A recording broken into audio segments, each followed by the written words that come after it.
अस्सलाम वालेकुम, मैं हूं शाहजेब खानजादा। ऑपोजिशन इल्जाम लगा रही है कि हुकूमत भारतीय जासूस कुलभूषण यादव को एनआरओ दे रही है, क्योंकि पहले हुकूमत ने खामोशी से कुलभूषण यादव के हवाले से एक ऑर्डिनेंस जारी किया और उसे अपील का हक दे दिया। फिर खुद वफाकी हुकूमत ने इस्लामाबाद हाईकोर्ट से दरख्वास्त की कि कुलभूषण यादव की अपील सुनी जाए और उसे सरकारी वकील फराहम किया जाए। फिर जब आज कौमी असेंबली में हुकूमत ने कुलभूषण यादव के हवाले से ऑर्डिनेंस पेश किया तो अपोजिशन ने हुकूमत पर सख्त तनकीद की।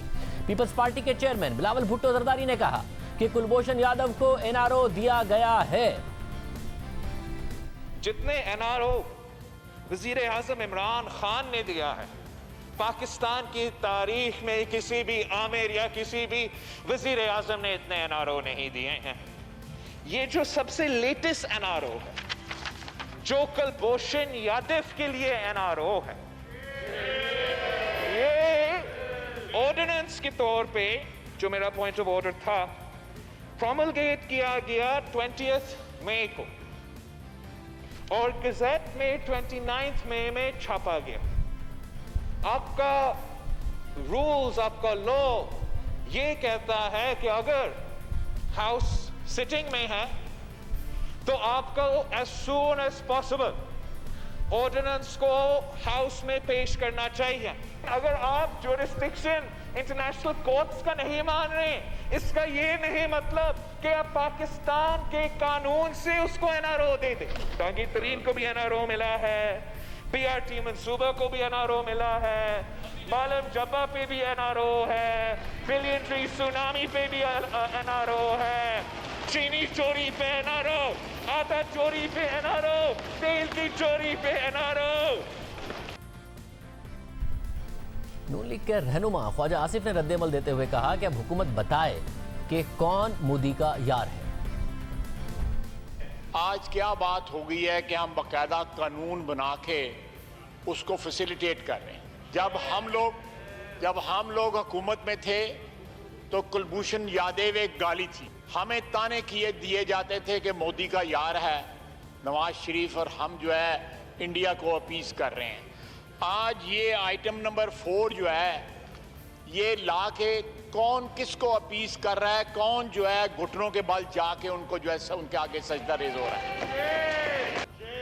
क्या इंटरेस्ट है मोदी का, कौन यार है? आज बताया जाए कि हम तो चले गए, हम तो आज इक़्तिदार में है, कौन जो है नक्सीरे निकाल रहा है, कौन जो है सजदा रेज है आज मोदी के आगे?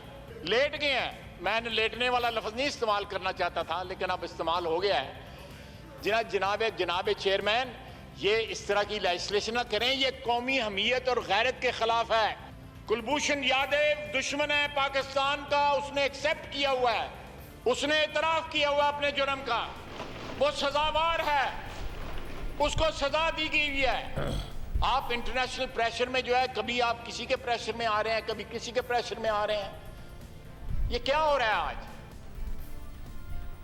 अपोजिशन के इल्जामात पर हुकूमत ने जवाब दिया। वफाकी वजीर शेरी मजारी ने कौमी असेंबली में कहा कि पिछली हुकूमत कुलभूषण यादव का केस आलमी अदालत इंसाफ में क्यों लेकर गई, अब हुकूमत पाबंद है कि फैसले पर अमल करे। पॉलिसी रिक्वायरमेंट ये थी कि हम केस ही ना जुरिस्डिक्शन नहीं एक्सेप्ट करते आईसीजे के। जब आपने एक्सेप्ट कर ली, जब उनकी डिसीजन आ गई तो फिर आपको उनकी डिसीजन पे अमल करना होगा। तो जब ये खड़े होके कहते हैं ना, तो मैं कहती हूँ हाँ, पूछे कौन था यार मोदी का? क्यों आप गए थे आईसीजे में उस वक्त? क्यों आपने एक्सेप्ट की थी jurisdiction? Now we are stuck with an ICJ decision. हम फंस गए एक आईसीजे की डिसीजन में क्योंकि इनकी कुताहियों की वजह से, जो इनको केस लड़ना ही नहीं चाहिए था उधर। सीधी बात ये है। तो अब ये खड़े होके एक्यूजेशंस कर रहे, अपनी गलती तो तस्लीम करें। फैक्चुअली इन्होंने ये मुसीबत हमारे मुल्क पे डाली है जो कि डालनी नहीं चाहिए थी। क्यों ये केस लड़े आईसीजे में? हमारा we should never have gone. यानी नया तनाज़ा खड़ा हो चुका है। भारत ने 8 मई 2017 को आलमी अदालत में अपील की थी कि कुलभूषण के मामले पर पाकिस्तान ने वियना कन्वेंशन के आर्टिकल 36 की खिलाफ वर्जी की है, इसलिए पाकिस्तान की मिलिट्री कोर्ट के फैसले को कलअदम करार दिया जाए। साथ ही भारत ने यह भी दरख्वास्त की थी कि आलमी अदालत इंसाफ को हिदायत करे, पाकिस्तान को हिदायत करे आलमी अदालत इंसाफ के कुलभूषण को रिहा किया जाए। अगर ये भी ना हो तो कुलभूषण यादव के सिविलियन अदालत में ट्रायल का हुक्म दिया जाए और उसे तमाम सिविल और सियासी हुकूक फराहम करने का हुक्म दिया जाए। भारत की इस दरख्वास्त पर पाकिस्तान ने मौक़िफ़ अख्तियार किया था कि आलमी अदालत इंसाफ ये केस सुन ही नहीं सकती, ये अदालत के दायरा इख्तियार में ही नहीं आता, क्योंकि कुलभूषण के केस में वियना कन्वेंशन का इतलाक ही नहीं होता, क्योंकि वो जासूस है। उसके बाद ये मुकदमा आलमी अदालत में चला, दोनों तरफ के वकला ने दलाइल दिए, अदालत ने दलाइल सुने, जिसके बाद गुज़िश्ता साल जुलाई में आलमी अदालत का फैसला आया। इस फैसले के बाद अदालत मुत्तफ़िका तौर पर इस नतीजे पर पहुंची कि वो भारत की तरफ से दायर करदा दरख्वास्त को सुनने का इख्तियार रखती है और पाकिस्तान के उठाए गए एतराज़ात को मुस्तरद करती है। पाकिस्तान ने आलमी अदालत के दायरा कार को चैलेंज किया था, मगर अदालत ने पाकिस्तान की दरख्वास्त को मुस्तरद कर दिया था। जुलाई 2019 को जारी होने वाले अदालती फैसले के मुताबिक सजा को खत्म करना आलमी अदालत इंसाफ का इख्तियार नहीं। अदालत का दायरा इख्तियार सिर्फ वियना कन्वेंशन के इतलाक तक महदूद है। अदालत सिर्फ इस बात का जायजा ले सकती है कि वियना कन्वेंशन का इतलाक हो सकता है या नहीं और वियना कन्वेंशन पर अमल किया गया है या नहीं। इसके अलावा अदालत ने अपने फैसले में लिखा कि कुलभूषण यादव की सजा वियना कन्वेंशन की खिलाफ वर्जी नहीं है। आलमी अदालत इंसाफ के फैसले के मुताबिक पाकिस्तानी वकील ने यकीन दहानी कराई है कि पाकिस्तान की हाई कोर्ट में मौसर नजरसानी की जाती है। इस हवाले से पाकिस्तानी वकील ने 2018 में दिए गए पेशावर हाई कोर्ट के फैसले को बतौर मिसाल पेश किया। आलमी अदालत इंसाफ के मुताबिक मौसर नजरसानी मुख्तलिफ तरीकों से मुहैया की जा सकती है, जिसका इंतखाब पाकिस्तान पर छोड़ा जाता है। पाकिस्तान पर जिम्मेदारी आयद होती है कि वो कुलभूषण यादव के लिए अपनी पसंद के मुताबिक मौसर नजरसानी दे और इस बात को यकीनी बनाए कि वियना कन्वेंशन की जो खिलाफ वर्जी की गई है उसका इजाला हो सके। अदालत ने पाकिस्तान को पाबंद किया कि वियना कन्वेंशन पर अमल दरामद यकीनी बनाया जाए, यानी कुलभूषण को काउंसलर रसाई दी जाए और इस फैसले पर नजरसानी और अपील का हक दिया जाए। फिर उसके बाद सितंबर 2019 को पाकिस्तान ने कुलभूषण यादव को काउंसलर रसाई दी। इसके अलावा आलमी अदालत के फैसले पर अमल दरामद को यकीनी बनाने के लिए 29 मई को एक ऑर्डिनेंस जारी किया गया, जिसके मुताबिक ये ऑर्डिनेंस आलमी अदालत इंसाफ के फैसले की पैरवी में जारी किया गया, जिसका मकसद मिलिट्री कोर्ट की सजा पर नजरसानी करना और कुलभूषण को अपील का हक देना है। इस ऑर्डिनेंस को International Court of Justice ordinance का नाम दिया गया, जिसके मुताबिक आलमी अदालत इंसाफ ने वियना कन्वेंशन के आर्टिकल 36 के तहत एक गैर मुल्की से मुताल्लिक फैसला जारी किया, जिसमें कहा गया है कि इस गैर मुल्की को वियना कन्वेंशन के तहत मिलने वाले हुकूक से महरूम रखा गया। इस गैर मुल्की को मिलिट्री कोर्ट के फैसले के खिलाफ दरख्वास्त दायर करने की इजाजत दी जाती है। यह गैर मुल्की शख्स खुद या अपने मुल्क के काउंसलर अफसर के जरिए मिलिट्री कोर्ट के फैसले के खिलाफ हाई कोर्ट में नजरसानी की दरख्वास्त दायर कर सकता है। ऑर्डिनेंस के मुताबिक नजरसानी की दरख्वास्त 60 दिन के अंदर दायर होनी चाहिए। हुकूमत ने इस ऑर्डिनेंस के जरिए इस बात को यकीनी बनाया कि कुलभूषण पाकिस्तानी अदालत से नजरसानी की अपील कर सके। फिर 17 जुलाई को बिलावल भुट्टो जरदारी ने ट्वीट किया कि हमारी सिलेक्टेड हुकूमत ने मुल्क और पार्लियामेंट को एतमाद में लिए बगैर ही कुलभूषण यादव का ऑर्डिनेंस खुफिया तौर पर जारी कर दिया। ऑर्डिनेंस के बाद गुज़िश्ता रोज हुकूमत ने इस्लामाबाद हाई कोर्ट में अपील की और मौक़िफ़ अख्तियार किया कि जुलाई 2019 में आलमी अदालत इंसाफ ने पाकिस्तान को हिदायत की थी कि कुलभूषण को काउंसलर रसाई दी जाए और उसके केस पर मौसर नजरसानी और दोबारा गौर किया जाए। इस हवाले से हुकूमत ने International Court of Justice ordinance जारी किया है, जिसके तहत भारत और भारतीय जासूस को फौजी अदालत के फैसले के खिलाफ इस्लामाबाद हाई कोर्ट में नजरसानी की दरख्वास्त दायर करने की इजाज़त दी, मगर भारतीय जासूस ने कानून का फ़ायदा उठाने से इनकार कर दिया। ऑर्डिनेंस अदालत को ये इख्तियार देता है कि वो फैसले पर नजरसानी और दोबारा गौर कर सकती है। यह कौमी मुफाद में है कि कुलभूषण यादव के लिए कानूनी नुमाइंदा मुकर्रर किया जाए, ताकि ऑर्डिनेंस के मुताबिक सजा पर नजरसानी के अमल का आगाज हो सके और पाकिस्तान ICJ के फैसले पर अमल करने की जिम्मेदारी से सुबुकदोश हो सके। आलमी अदालत के फैसले के बाद पाकिस्तान उस पर अमल करने का पाबंद है और हुकूमत जो कर रही है वो उस फैसले के मुताबिक कर रही है, मगर इस मामले पर तहरीक इंसाफ का मौक़िफ़ बदलता रहा है। अपोजिशन इस पर सियासत कर रही है। तहरीक इंसाफ का माजी में मौक़िफ़ बदलता रहा। जब वज़ीर आज़म इमरान खान अपोजिशन में थे तो उनका मौक़िफ़ था कि कुलभूषण के मामले पर आलमी अदालत इंसाफ जाकर नवाज शरीफ ने फिक्स्ड मैच खेला है। ये फिक्स मैच था, तो बात इनकी हुई हो जब वो जंदाल आया हो कि अच्छा हम जाएंगे वहाँ कोर्ट में, तो आप वही तरीका नवाज शरीफ ने कहा होगा। मैं फिर ये बेहतरीन तरीका है कि मैं कहूँगा जी मैं क्या करूँ, इंटरनेशनल क्रिमिनल कोर्ट ने कह दिया है तो मैं इस तरह निकल जाऊंगा इसमें से, क्योंकि वैसे तो नहीं छोड़ सकता था यादेव को। मगर जब आलमी अदालत इंसाफ का फैसला आया तो उस वक्त तहरीक इंसाफ की हुकूमत थी। फैसले के बाद वज़ीर आज़म इमरान खान ने ट्वीट किया कि कुलभूषण यादव को ना छोड़ने और वापस भारत ना भेजने के आलमी अदालत इंसाफ के फैसले को सराहता हूँ। पाकिस्तान कानून के मुताबिक आगे बढ़ेगा। फिर उसी दिन हमारे प्रोग्राम में वज़ीर ख़ारजा शाह महमूद कुरैशी ने कहा कि आलमी अदालत के इंसाफ का जो फैसला है उससे हम मुतमईन हैं। उनकी प्रेयर क्या थी? उनकी प्रेयर ये थी कि कमांडर यादव मासूम है, बेगुनाह है, चुनाचे उसको रिहाई मिलनी चाहिए। ये तो एक भी प्ली नहीं मानी गई, तो इसमें मुझे नहीं समझ आती कि वो विक्ट्री क्या क्लेम करना चाह रहे हैं।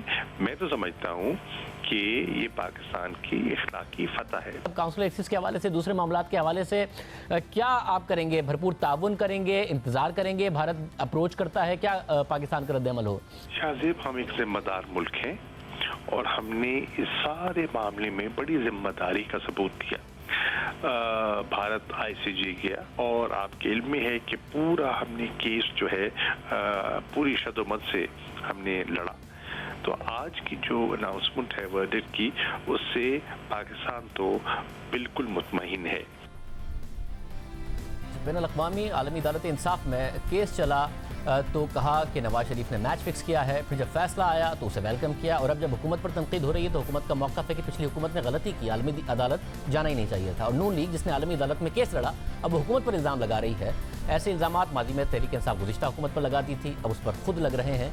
यानी मुल्क एक गोल चक्कर में घूम रहा है। पाकिस्तान की जो सियासी जमातें हैं, चाहे वो हुकूमत या अपोजिशन, उस गोल चक्कर में ही हुकूमत को, मुल्क को घुमा रही हैं। इस हवाले से बात करेंगे हमारे साथ मौजूद साबिक़ वज़ीर ख़ारजा ख्वाजा आसिफ से। ख्वाजा साहब, बहुत शुक्रिया। ख्वाजा साहब, आपने आज असेंबली में तकरीर भी की। ख्वाजा साहब, एक आलमी अदालत इंसाफ का फैसला है, उसकी पासदारी करना पाकिस्तान की जिम्मेदारी है। हुकूमत कर रही है तो अब आप लोग पॉइंट स्कोरिंग कर रहे हैं। मैं जो बात आपने की है, थोड़ी सी मैं इसको शाहजेब इसकी बैकग्राउंड बताना चाहता हूँ। आज फ्लोर पे जो है हुकूमत की तरफ से एक सरासर जो है गलत बयानी की गई। बात जो है वो एडमिसिबिलिटी और जुरिस्डिक्शन में थोड़ा सा फर्क जो है ना वो करने की है। एडमिसिबिलिटी जो है, हमने 2017 में एक लेटर लिखा और हमने एडमिसिबिलिटी जो है ना उसको कंटेस्ट किया, जिसको ये जुरिस्डिक्शन के साथ एक मोहतरमा है, उनकी वजीर, जिनका वज़ारत ख़ारजा के साथ कोई ताल्लुक नहीं है, वो ह्यूमन राइट्स की हैं। मेरा ख्याल है कि वो कुलभूषण के ह्यूमन राइट्स जो है डिफेंड कर रही थी, तो वो जो है कंफ्यूज हो रहा था सारा ये जुरिस्डिक्शन और एडमिसिबिलिटी वाला चक्कर। एक्चुअली सितंबर 1947 में जब पाकिस्तान UN का बना मेंबर, तो ऑटोमेटिकली जो है वो ICJ की जो है जुरिस्डिक्शन हमने एक्सेप्ट कर ली। उसके बाद जो है हमने 1963 में वियना कन्वेंशन जो है उसके सिग्नेटरी हम बन गए, और उसके बाद एक ऑप्शनल प्रोटोकॉल है वियना कन्वेंशन का, उसका 1976 में हमने साइन किया। मैं आपको एक जो है ना वो पढ़ के सुनाता हूँ ताकि हुकूमत का जो स्टैंड है उसका आपको पता लग जाए। ये जो optional protocol article 1 says disputes arising out of the interpretation or application of VCCR 1963, that is Vienna Convention, shall lie within the compulsory jurisdiction of ICJ and may accordingly be brought before court by any application made by any party to dispute being a party to the present protocol. अच्छा, यहाँ पे party जो है जो ICJ में गई है वो इंडिया गया है। तो मोहतरमा ने आज जो है असेंबली में कह रही थी हम ICJ में गए हैं, उनको कुछ पता नहीं था वो क्या बात कर रही है। इसलिए हमने उनको रिबट किया कि हमने सिक्योरिटी ग्राउंड्स के ऊपर एडमिसिबिलिटी को चैलेंज किया 2017 में।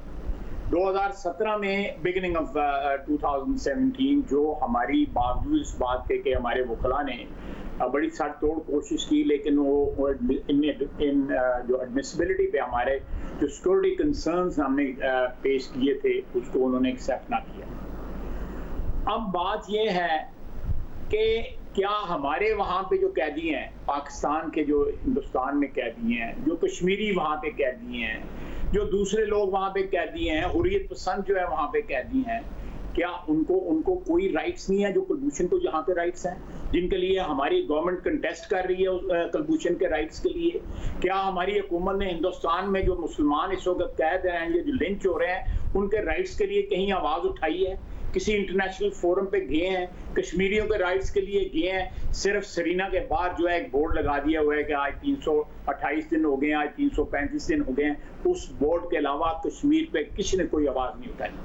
हमारा जो है जितनी सीरियसनेस के साथ ये कुलभूषण के राइट्स को डिफेंड कर रहे हैं या परसू कर रहे हैं या उसके लिए अब वकील का बंदोबस्त हो रहा है, उसके लिए विजिटेशन का बंदोबस्त हो रहा है, सारे बंदोबस्त किए जा रहे हैं। एक बंदा जिसको सजा हुई है, हमारे कानून के तहत सजा हुई है दहशतगर्दी में, वैसे मगर उसे सजा हुई है, मगर जब भारत इंटरनेशनल कोर्ट गया तो आपको जाना पड़ा। उस वक्त तहरीक इंसाफ ने जो किया गलत किया। अब जब इंटरनेशनल कोर्ट का फैसला आ गया, हुकूमत उस पर अमल दरामद कर रही, तो आप जो कर रहे हैं वो भी तो गलत कर रहे हैं। हुकूमत के पास क्या ऑप्शन है सिवाय इसके कि उस डायरेक्शंस को फॉलो करे जो कि दी गई हैं? ऑप्शन देखें, ऑप्शनें लोग बनाते हैं। विद सक्सेसफुल फॉरेन पॉलिसी ऑप्शनें बनाते हैं, दोस्त आप अपने बनाते हैं, अपनी लॉबीज क्रिएट करते हैं। Actually we have actually surrendered Kashmir, actually surrendered Kashmir, सकूत कश्मीर हो चुका है और हमने कुछ नहीं किया। और हम कुलभूषण के राइट, कल तक हमें कहते थे कुलभूषण का नाम नहीं लेते क्योंकि ये मोदी का यार है। आज कुलभूषण का दर्द इनको इतना उठ रहा है तो उसके लिए वकील कर रहे हैं और तमाम इंटरनेशनल ऑब्लिगेशंस। पाकिस्तान के लिए कौन सी इंटरनेशनल ऑब्लिगेशंस पूरी होती हैं, या हिंदुस्तान जो है अपनी इंटरनेशनल ऑब्लिगेशंस कौन सी पूरी कर रहा है कश्मीर के लिए, या मुसलमानों के लिए जो हिंदुस्तान में रहते हैं, क्या वो इंटरनेशनल ऑब्लिगेशंस पूरी कर रहे हैं? क्या हम उनको कंटेस्ट नहीं कर सकते? कहाँ हम कंटेस्ट कर रहे हैं? हमने शोहदाए कश्मीर वाले दिन जो है उनके साथ ट्रेड, जो ट्रांजिट ट्रेड खोल दी है। ये मजाक नहीं है तो और क्या है? आज कौन मोदी का यार है? नवाज शरीफ है या इमरान खान है मोदी का यार? जो है कौन है? मोदी का यार नहीं है, मोदी का रिश्तेदार बन गया है। सब नहीं ख्वाजा साहब, ये ना करें, इस प्लेटफॉर्म पर कम से कम ये ना करें और मुल्क में ये ना करें। देखिए मुल्क सर्कल्स में घूमता रहेगा। ये बात नवाज शरीफ के लिए गलत थी तो इमरान खान के लिए भी गलत है। ये मुल्क इसी सर्किल में घूमता आया है।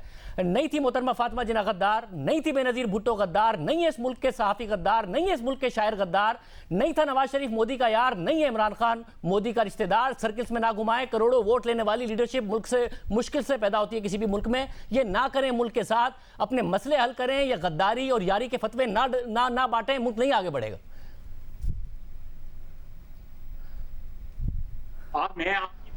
मैं आपकी बात से 100% इत्तेफाक करता हूं। बिल्कुल जो आपने बात की है मैं उसको एंडोर्स करता हूं कि ये नॉर्म्स होने चाहिए हमारी पॉलिटिक्स के। लेकिन ये हमारी रवायात किसने खराब की है? हमारी रवायात को तितर बितर किसने किया है?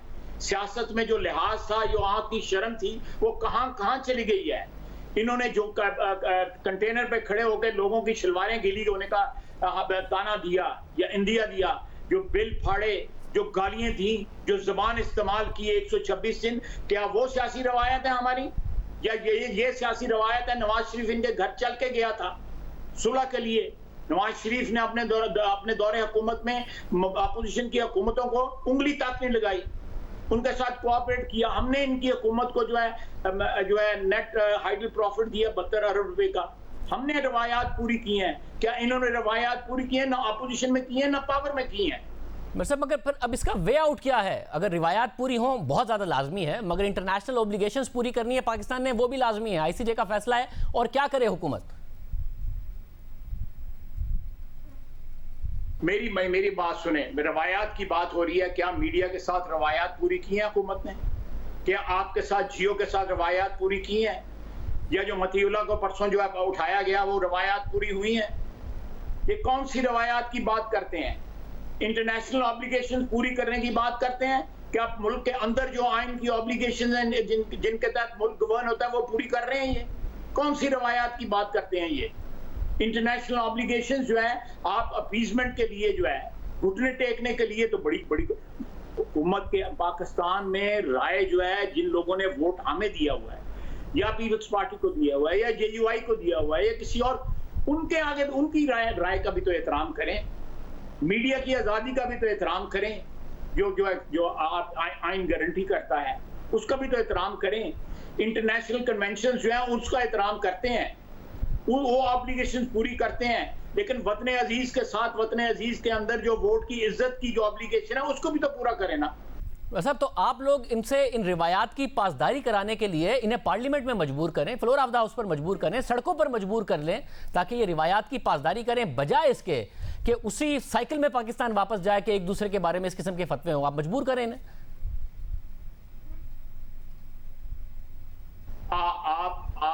मैं आपके प्रोग्राम्स पे आपकी वसातत से कहता हूँ, हुकूमत जो है इन रवायात के तहफ़्फ़ुज़ के लिए जो आइन ने गारंटी की हुई है, राइट्स उनके तहफ़्फ़ुज़ के लिए 2 कदम आगे बढ़े, हम 5 कदम आगे बढ़ेंगे।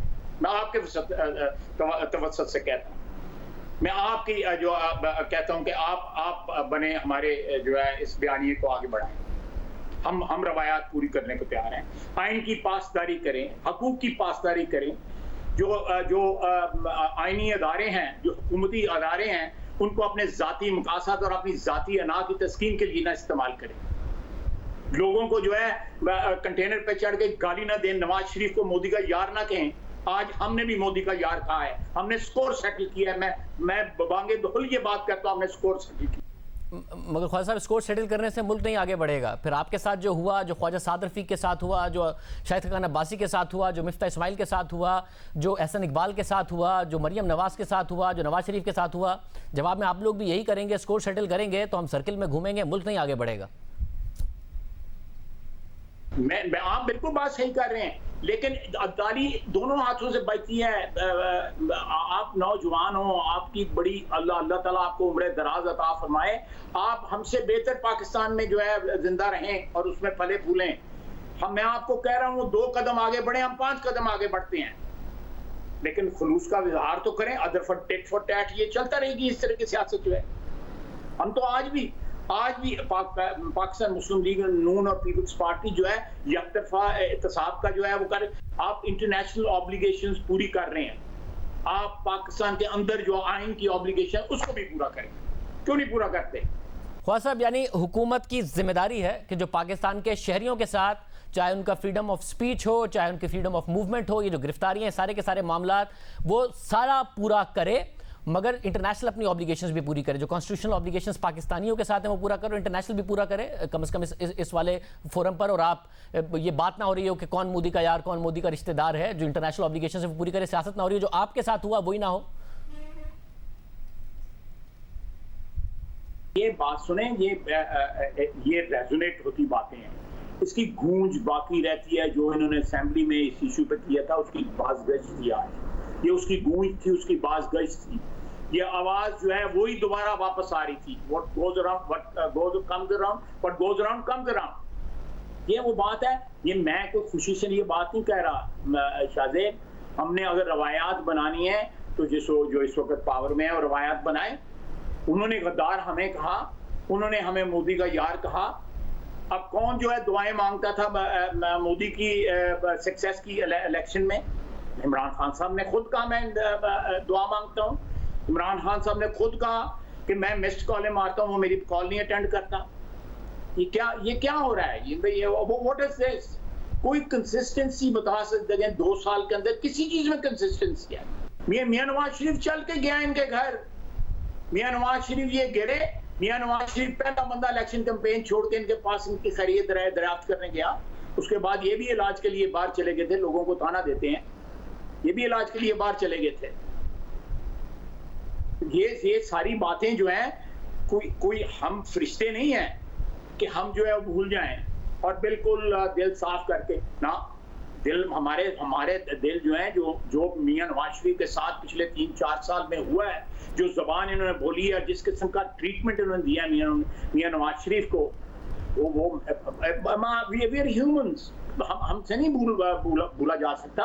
इनिशिएटिव ले गवर्नमेंट। अगर जख्मों के ऊपर जो है मरहम रखनी है, गवर्नमेंट इनिशिएटिव ले।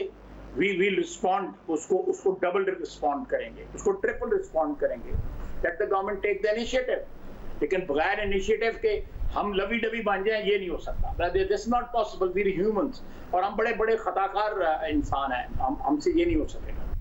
बहुत शुक्रिया। ख्वाजा आसिफ साहब हमारे साथ मौजूद थे। एक लीगल ओपिनियन लेंगे, एक एक्सपर्ट लीगल ओपिनियन, कि अगर जो नून लीग ने किया कुलभूषण यादव के केस में, क्या वो गलत था, या जो तहरीक इंसाफ कर रही है वो गलत है, या दोनों ही दुरुस्त कर रहे हैं मगर एक दूसरे के खिलाफ सियासत की गई। एक ब्रेक के बाद